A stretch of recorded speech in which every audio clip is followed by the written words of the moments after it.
नमस्कार दोस्तों, स्वागत है आप सभी लोगों का एक बार फिर से आपके अपने चैनल उत्तराखंड ज्ञान कुंभ पर। तो आज आपके लिए जो ये वीडियो बनाया गया है, इसमें उत्तराखंड वन दरोगा के लिए आपके साइंस के कुछ महत्वपूर्ण प्रश्नों को लिया गया है। ये सारे के सारे प्रश्न आपके पिछले जो पेपर्स हुए हैं उनमें पूछे जा चुके हैं और आपके सारे जो सिलेबस के अकॉर्डिंग जो दिया है उसी के अकॉर्डिंग इन प्रश्नों को यहाँ पर रखा गया है। तो आप सभी लोग जो है वीडियो को लाइक कर दें, जल्दी से वीडियो को अपने दोस्तों के साथ शेयर कर दें। और अगर अभी तक आपने चैनल सब्सक्राइब नहीं किया तो नीचे आपको सब्सक्राइब का बटन दिख रहा होगा, उस पर क्लिक कर चैनल को सब्सक्राइब कर दें और बेल आइकन को जरूर दबा लें, जिससे कि आपको आने वाले टाइम में ऐसे महत्वपूर्ण वीडियोज मिलते रहें। तो आइए शुरू करते हैं आज का आपका पहला प्रश्न। तो आप देख सकते हैं आज का आपका जो पहला प्रश्न है वो है, निम्नलिखित में से किन स्थायी ऊतकों में कोशिकाएं मृत होती है। और इसका सही जवाब है स्क्लेरेकाइमा। तो जो आपका स्क्लेरेकाइमा होता है, इसमें आपका जो एक प्रकार का स्थायी ऊतक होता है और इसमें जो आपकी जितनी भी सेल्स होती है वे सारी की सारी आपकी डेड सेल्स होती है। और जो आपका ऊतक होता है वो आपका पौधों में पाया जाता है। फिर आप देख सकते हैं जो आपका स्क्लेरेकाइमा होता है, यह ऊतक पौधों को कठोर एवं मजबूत बनाता है। तो इससे जुड़ी कुछ महत्वपूर्ण जानकारी जो आपको ध्यान में रखनी है। अगली बात आपको जो ध्यान में रखनी है वह इस ऊतक की कोशिकाएं मृत होती है। फिर अगली बात जो यह है, ये पतली व लंबी होती है। उदाहरण के लिए जो आपने नारियल के रेशे देखे होंगे तो वे इसी ऊतक का उदाहरण हैं। फिर जो आपका ऑप्शंस थे उसमें दिया गया था अगला जो कॉलन काइमा। तो जो कॉलन काइमा होता है इसके कारण पौधों में लचीलापन होता है। तो अगर आपसे पूछा जाए कि पौधों में लचीलापन किस ऊतक के कारण होता है तो ये आपको ध्यान में रखना है कॉलन काइमा। फिर आपको अगली जो बात ध्यान रखनी है, कॉलन काइमा से जुड़ी हुई यह पौधों को यांत्रिक सहायता प्रदान करता है। और अगली बात जो इससे जुड़ी कुछ महत्वपूर्ण वह यह है, इस ऊतक की कोशिकाएं जीवित तथा लंबी होती है। तो ये सारी बातें आपको कॉलन काइमा से संबंधित ध्यान में रखनी है। जो अगला आपका ऑप्शन में दिया था वो था पैरेनकाइमा। तो जो पैरेनकाइमा होता है, पैरेनकाइमा सबसे अधिक पाए जाने वाला स्थायी ऊतक है। तो आपको ध्यान रखना है कि जो पौधों में सबसे अधिक पाए जाने वाला ऊतक है उसका नाम है पैरेनकाइमा। इन ऊतकों के बीच में काफी रिक्त स्थान उपस्थित होता है। और अगली बात जो आपको ध्यान रखनी है, ये ऊतक प्राय भोजन का भंडारण करते हैं। तो पौधे में जो आपके भोजन का भंडारण करते हैं उन ऊतक का नाम है पैरेनकाइमा। तो ये सारी जो महत्वपूर्ण बातें हैं आपको जो है इनसे संबंधित जो आपको ध्यान में रखनी है। फिर आपका अगला प्रश्न है वह है, निम्न में से कौन सा एंजाइम अग्नाशय द्वारा स्रावित होता है। तो आप जो आपके यहाँ पर ऑप्शन दिए गए हैं इनमें से जो आपका ट्रिप्सिन है, यह एंजाइम आपका अग्नाशय के द्वारा जो आपका होता है जो आपका स्रावित होता है। तो आप देख सकते हैं कि ट्रिप्सिन एंजाइम प्रोटीन के पाचन में सहायक होता है। तो ये काफी महत्वपूर्ण बात है आपको कि जो ट्रिप्सिन एंजाइम होता है ये आपका प्रोटीन के पाचन में सहायक होता है। और एंजाइम आप सभी लोगों को पता होगा कि एंजाइम शरीर में स्वाभाविक रूप से बनते हैं। ये जैविक उत्प्रेरक होते हैं। जो उत्प्रेरक वे पदार्थ होते हैं जो आपकी रासायनिक अभिक्रिया की दर को या तो तीव्र कर देते हैं या धीमा कर देते हैं। जैसे कि आपका लार होता है, तो लार में आपका एमाइलेज नामक एंजाइम पाया जाता है। यह स्टार्च को शर्करा में बदलने में मदद करता है। तो अगर आपसे पूछा जाए कि लार में कौन सा एंजाइम पाया जाता है तो ये पाया जाता है एमाइलेज। और यह क्या करता है कि स्टार्च को शर्करा में बदलने में मदद करता है। इसी प्रकार से जो आपका ऑप्शन में दिया गया था यहाँ पर लैक्टेस। तो जो लैक्टेस होता है यह आपका छोटी आंत में पाया जाता है और यह दूध में उपस्थित लैक्टोज को तोड़कर ग्लूकोज व गैलेक्टोज में बदलने का काम करता है। तो ये कुछ महत्वपूर्ण बातें हैं जो आपको ध्यान में रखनी है। फिर अगला प्रश्न है, असंतृप्त यौगिक के दहन के दौरान देखी जाती है। तो आपने देखा होगा कि जो आपके अनसैचुरेटेड कंपाउंड्स होते हैं जब उनका दहन किया जाता है तो आपकी जो येलो फ्लेम यानी पीली लौ देखी जाती है। तो आपको ध्यान रखने की जब भी असंतृप्त यौगिकों का दहन किया जाता है तो वो हमेशा पीली लौ येलो फ्लेम के साथ आपके दहन होता है। और सबसे पहले आपको ध्यान रखना है संतृप्त और असंतृप्त हाइड्रोकार्बन्स के बारे में, जो असंतृप्त यौगिक होते हैं जिनमें द्विआबंध व त्रिआबंध पाए जाते हैं, उन कार्बनिक यौगिकों को असंतृप्त यौगिक कहा जाता है। और दूसरा होता है आपका संतृप्त कार्बन, जो कार्बन परमाणुओं के बीच अगर केवल सिंगल बॉन्ड होता है तो उस प्रकार के कार्बनिक यौगिकों को संतृप्त हाइड्रोकार्बन कहा जाता है। जैसे आपका मैथेन, तो जो मैथेन होता है, जो बायोगैस प्लांट में होता है, जो बायोगैस होती है उसमें सबसे ज़्यादा मात्रा में मैथेन पाई जाती है।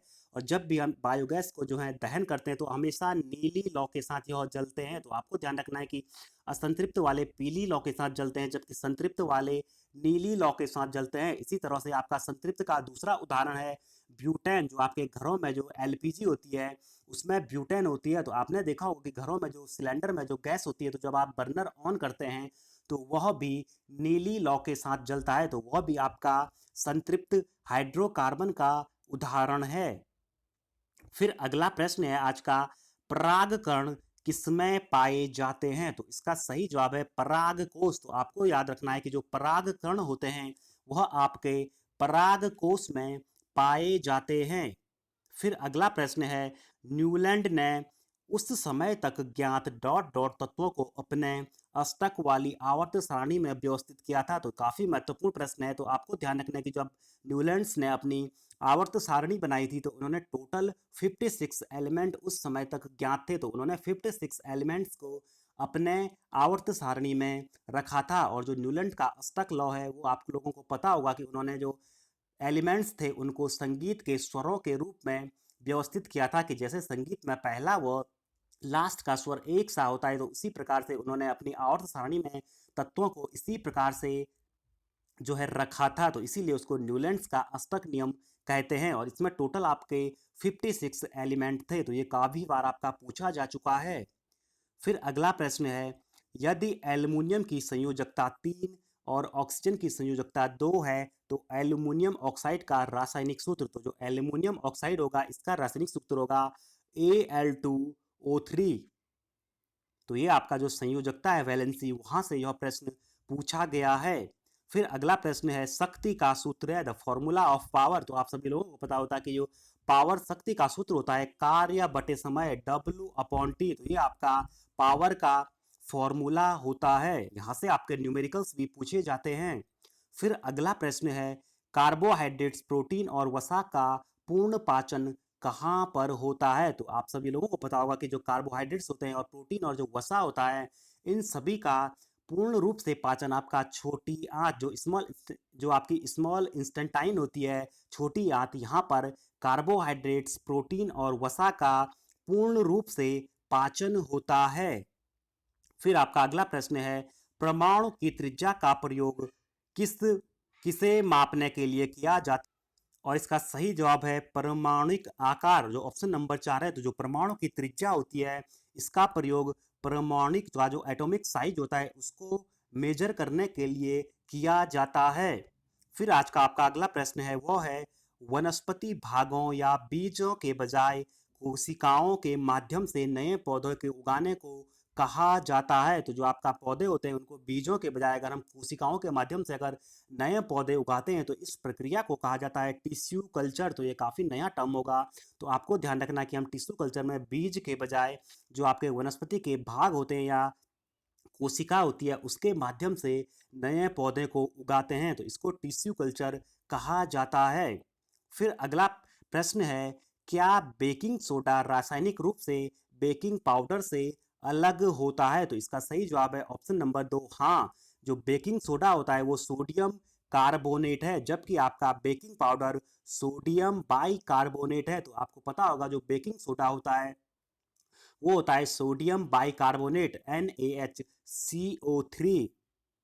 फिर अगला प्रश्न है, 540 ग्राम ग्लूकोज में उपस्थित मोलों की संख्या कितनी है? तो आपको बताना है कैलकुलेट करके कि अगर 500 चला आपके पास 40 ग्राम ग्लूकोज है तो उसमें टोटल आपके कितने मोल्स होंगे? तो इसका सही जवाब होगा 3। फिर आपका अगला प्रश्न है, किसी समांतर परिपथ में यदि किसी खराबी के कारण एक विद्युतीय उपकरण कार्य करना बंद कर दे तो सभी अन्य विद्युतीय उपकरण पर क्या प्रभाव पड़ेगा? तो आपके जो अन्य उपकरण होंगे वे सामान्य रूप से कार्य करते रहेंगे, क्योंकि आपका जब पैरेलल में जब आपके किसी सर्किट में उपकरण जुड़े हुए होते हैं और अगर एक उपकरण में आपकी खराबी आ जाती है तो आपके अन्य उपकरण पर कोई प्रभाव नहीं पड़ता है। परंतु अगर यही आपके अगर सीरीज में पूछा जाता कि आपके सीरीज में श्रेणी क्रम में जुड़े हैं, तो तब आपका पूरे का पूरा श्रेणी क्रम का जो सर्किट होता है वो ब्रेक हो जाता है। फिर अगला प्रश्न है, स्वैच्छिक कार्यों के लिए सुनिश्चित अंग विन्यास निर्वहन और शरीर का संतुलन बनाए रखने के लिए उत्तरदायी होता है। तो जो आपका अनुमस्तिष्क सेरिब्लम होता है वो आपका जितने भी आपके स्वैच्छिक कार्य होते हैं, अंग विन्यास और जो निर्वहन होता है और जो शरीर का जो बैलेंस होता है, उसके लिए आपका सेरिब्लम होता है, वो आपका जो है इन सभी के लिए उत्तरदायी होता है।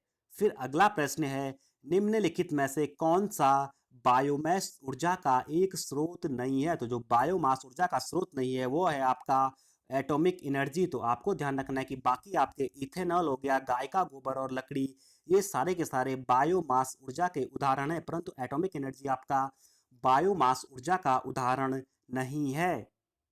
फिर अगला प्रश्न है, विस्थापन के परिवर्तन की दर को कहा जाता है? The rate change of displacement is called. तो ये आपका होता है वेग यानी वेलोसिटी। तो विस्थापन के परिवर्तन की दर को आपका वेलोसिटी यानी वेग कहा जाता है। फिर अगला प्रश्न है आपका, घटती हुई प्रतिक्रिया के क्रम में व्यवस्थित आम धातुओं को इस प्रकार से जाना जाता है। तो जो आपकी एक्टिविटी सीरीज होती है ये आपकी कहलाती है घटती हुई प्रतिक्रिया के क्रम में व्यवस्थित हुई आम धातुओं को गतिविधि श्रृंखला या एक्टिविटी सीरीज के नाम से जाना जाता है। फिर अगला प्रश्न है, निम्नलिखित में से कौन सा घोल बिजली का चालक नहीं है? तो जो आपका यहाँ पर ग्लूकोज घोल है यह आपका बिजली का चालक नहीं है। बाकी आपका सोडियम हाइड्रोक्साइड हो गया, एसिटिक एसिड का घोल, हाइड्रोक्लोरिक एसिड का घोल, ये सारे के सारे आपके जो है बिजली के चालक है, परंतु ग्लूकोज का घोल आपका बिजली का चालक नहीं होता है। फिर फिर अब आज का जो प्रश्न है जिसका जवाब आप सभी लोगों को कमेंट करके कमेंट बॉक्स में देना है, तो आप सभी लोग इसका जवाब कमेंट करके कमेंट बॉक्स में जरूर दें। आज का आपका प्रश्न है वो है, तत्वों जो आपका फ्लोरीन, क्लोरीन, ब्रोमीन, आयोडीन और एंटोनियम को सामान्यतः किस नाम से जाना जाता है? ऑप्शन ए संक्रमण तत्व, option B halogen, option C दुर्लभ मृदा धातु, ऑप्शन डी एक्टिनाइड। तो आप बताएं कि जो आपके ये सारे तत्व हैं, इन तत्वों को किन नामों से जाना जाता है? तो आप सभी लोग कमेंट कर कर इसके बारे में जितना भी आपको पता है कमेंट कर कर आप जरूर बताएं। और आप सभी लोगों को वीडियो अच्छा लगा वीडियो को लाइक करें, दोस्तों के साथ वीडियो को शेयर करें, और अगर अभी तक चैनल सब्सक्राइब नहीं किया तो नीचे आपको सब्सक्राइब का बटन दिख रहा होगा, उस पर क्लिक कर चैनल को सब्सक्राइब कर दें और बेल आइकन को दबा दें। धन्यवाद।